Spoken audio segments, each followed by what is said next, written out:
Assalamualaikum warahmatullahi wabarakatuh. Wahai sahabat yang dimuliakan Allah, ingatlah sebaik-baiknya permintaan kepada Allah, seburuk-buruknya permintaan kepada makhluk. Allah yang nyuruh kita meminta hanya kepada Allah, bergantung hanya kepada Allah. Allahu Somad, Allah tempat bergantung meminta segala sesuatu.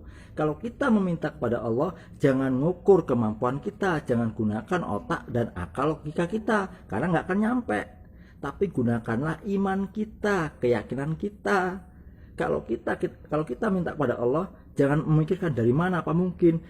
Kalau bagi kita nggak mungkin, sangat mungkin bagi Allah. Kalau mustahil bagi kita, nggak ada yang mustahil bagi Allah. Begitu. Jadi kalau kita minta kepada Allah, jangan mikirkan apa mungkin, apa iya, dari mana.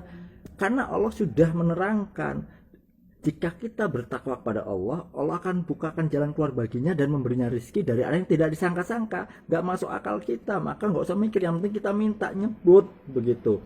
Dengan jalan takwalah jalan yang terbaik yang diajarkan Allah dan Rasulullah. Mohonlah pertolongan kepada Allah dengan sabar dan sholat. Mintalah kepada Allah. Kalau kita takwa kepada Allah, maka akan diberi kemudahan, diberi rezeki yang banyak, penghalang rezeki dosa. Kalau kita mohon ampun kepada Allah, Allah janji akan Allah apakan? Akan Allah turunkan hujan lebat dari langit, memperbanyak harta, anak-anak. Kalau mau banyak harta, dengan jalan bertobat, dengan jalan bertakwa. Allah janji itu janji Allah di surat Nuh ayat 10 sampai 12. Ketika kita bertobat kepada Allah, Allah janji akan memperbanyak harta. Jalan takwa itu apa aja sih Ustadz? Yang pertama, menginfakkan hartanya baik di waktu lapang maupun sempit, yang mampu menahan amarahnya, yang memaafkan kesalahan orang lain. Apabila ia menjolimi diri sendiri, ia segera bertobat kepada Allah. Itu jalan takwa.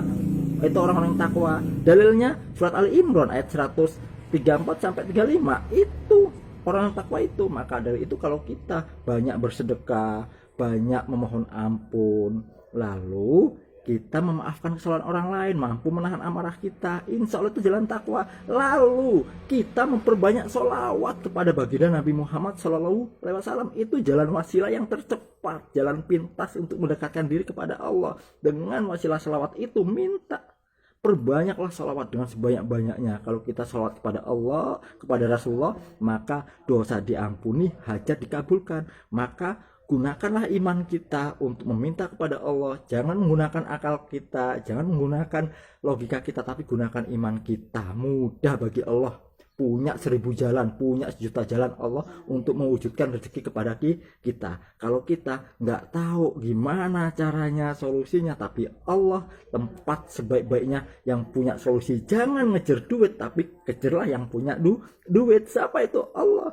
Jangan cari solusi, carilah yang punya solusi. Siapa? Allah. Insya Allah saya doakan Anda semua yang riado, yang kholwat, Allah wujudkan hajatnya dengan segera. Allah angkat penyakitnya, Allah muliakan, Allah lapangkan rezekinya, dan Allah akan berikan kemuliaan, kejayaan, ketinggian, kekayaan, kebahagiaan di dunia dan akhirat. Tentunya kita semakin dekat kepada Allah dan Rasulullah, serta dimasukkan di surganya Allah bersama Nabi kita Nabi Muhammad SAW. Insya Allah.